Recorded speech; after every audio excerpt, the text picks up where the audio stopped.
ingat ya? Nah, bulan yang lalu siapa masih ingat kita belajar tentang apa?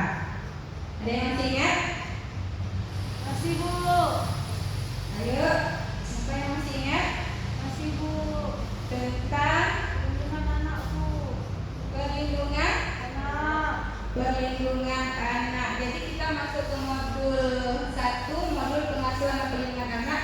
Yang kemarin sesi 3 membantu anak sukses di sekolah ya. Ya, modul kemarin itu sesi 3.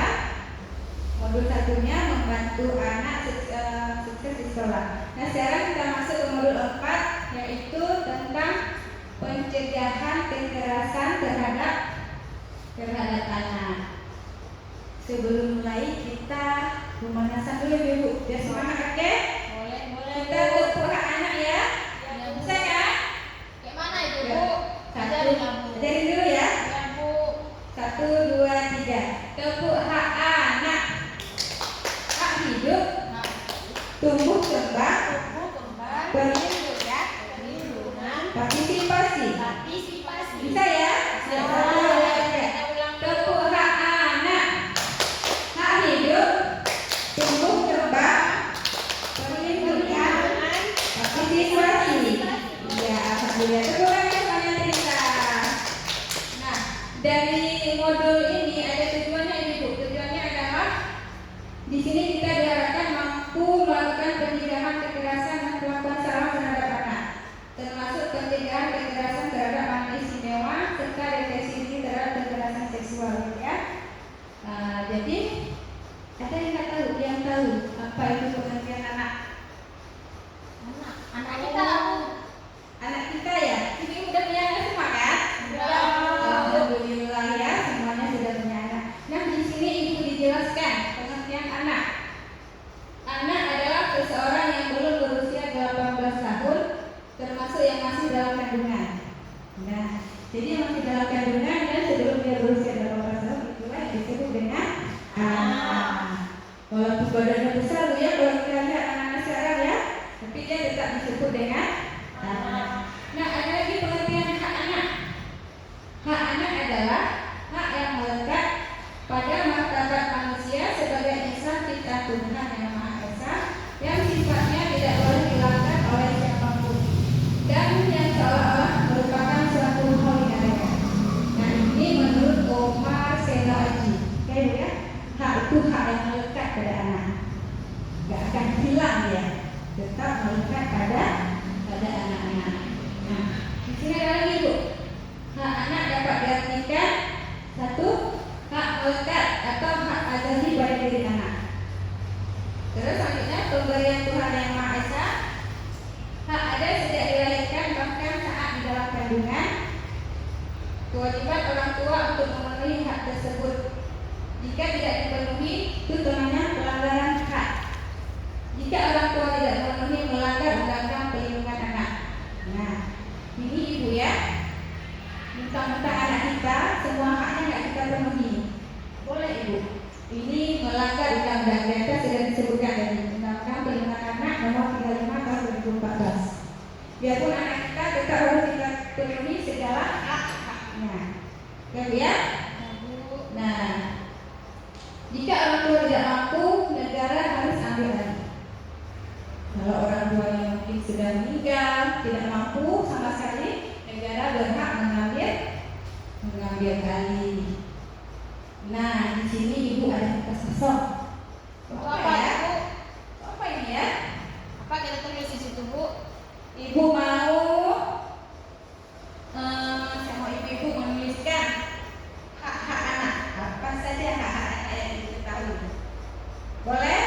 Boleh. Boleh ya, silakan ya. Ayo Ibu Farida dulu. Bisa tulis kan? Bisa.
Pintar-pintar ya. Memang dia KPM mantap-mantap semuanya.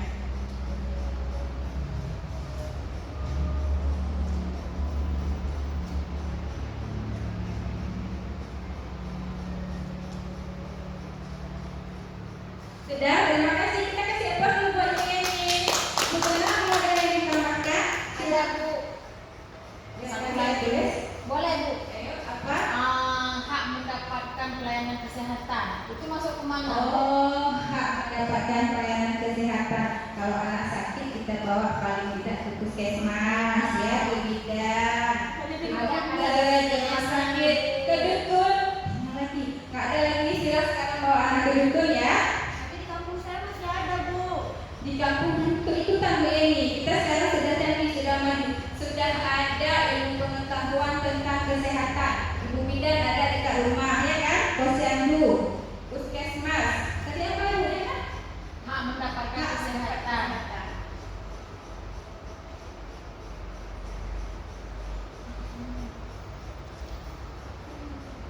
Oke, iya semuanya betul ibu-ibu ya. Tidak ada yang salah. Yang pertama hak mendapatkan identitas kakak. Begitu anak lahir langsung kita buatkan kakak ya. Terus hak mendapatkan pendidikan dimulai dari mana? Pak? PAUD. Ada apa dengan PAUD? Ada Bu. Ya, kakak anak ke PAUD hak mendapatkan waktu luang. Yuk bisa bermain ya. Hak mendapatkan kesehatan. Oke, kalau anak kita sakit kita bawa dia berobat. Nah, selanjutnya ada lagi. Kalian ini saya punya gambar. Minta tolong ibu-ibu tempelkan di mana letaknya. Oke? Siap ya? Ada di belakangnya, bisa dibuka ya.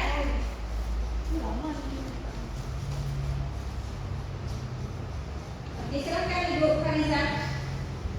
Bu, saya nggak pandai-pandai baca kali. Saya lihat gambarnya aja boleh Bu ya? Boleh coba di sini ada hak sipil, hak keluarga dan pengasuh alternatif, kesehatan dan kesejahteraan sosial, pendidikan, waktu luang dan kegiatan budaya, perlindungan khusus.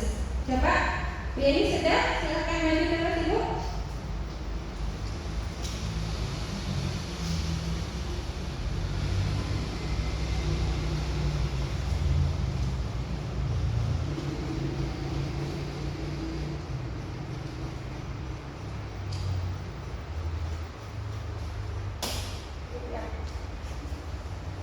Ya, ini sudah tepat, Ibu Dena, silakan. Ibu ini dia doa-doa ini kemana masuk Bu? Berdoa-berdoa. Coba kita lihat di mana ya berdoa ya. Ibu Dena bisa baca ini hak keluarga dan pengasuh alternatif, ini pendidikan dan waktu luang. Coba tunjuknya di mana ya. Ayo coba di mana?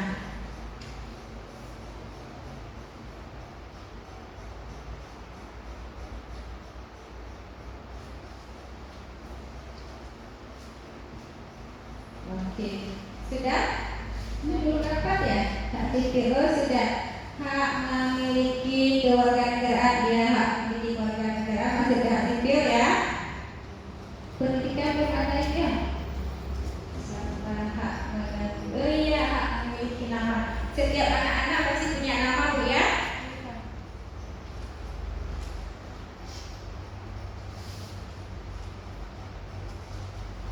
Oke. Hak atas pendidikan dia itu pintar semuanya. Sudah.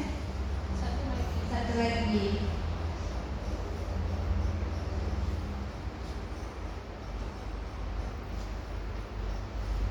Ya, sepertinya ini sudah pintar-pintar, sudah mantap-mantap semuanya. Ini kalau kita lihat sudah tepat semuanya ibu ya. Hak tentang keluarga dan pengasuhan, hak sipil, hak kesehatan sosial, hak perlindungan khusus, dan waktu luang ya. Nah, baiklah ibu-ibu sekarang bagaimana cara memenuhi hak ini? Ada yang tahu? Enggak. Enggak tahu. Misalkan hak sipil ya, hak sipil tadi misalkan dia nggak punya kakak, harus kita buatkan. Itu anak lahir langsung kita buatkan kakak ya. Hak pengasuhan, kasih dia waktu bermain, belajar. Pendidikan adalah anak harus dikasih pendidikan sejak ini. Ya, perlindungan khusus ada di sini. Anak dalam situasi eksploitasi, ya, itu maksudnya ke perlindungan khusus. Nah, di sini ibu ada 31 hak anak. Saya percaya ibu ya, jadi kita lebih mantap ya. Yang pertama, iya banyak ibu. Banyak. Yang pertama adalah bermain, rekreasi, berpartisipasi, berhubungan dengan orang tua bila terpisahkan, bebas beribadah sesuai agamanya, bebas berkumpul, bebas berserikat, hidup dengan orang tua, kelangsungan hidup, tumbuh dan berkembang, aman, ya, semua ada nama kan? Identitas, kewarganegaraan, pendidikan, informasi, standar kesehatan paling tinggi, standar hidup yang layak.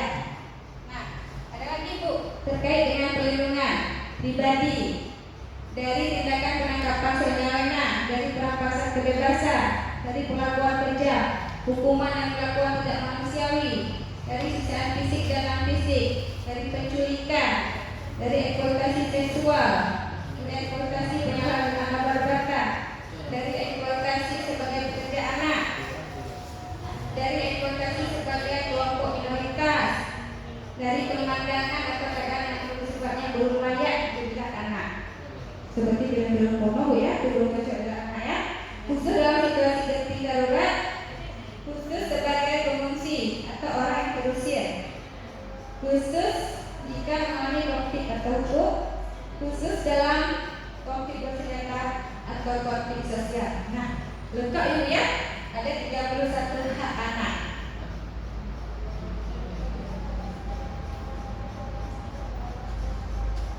Nah, jadi ibu, intinya adalah setiap anak itu memiliki hak dan kita sebagai orang tua harus memenuhi hak-hak anak tersebut supaya kita ini tidak bertentangan dengan undang-undang perlindungan anak dan kita tidak bertentangan dengan ketetapan Allah ya.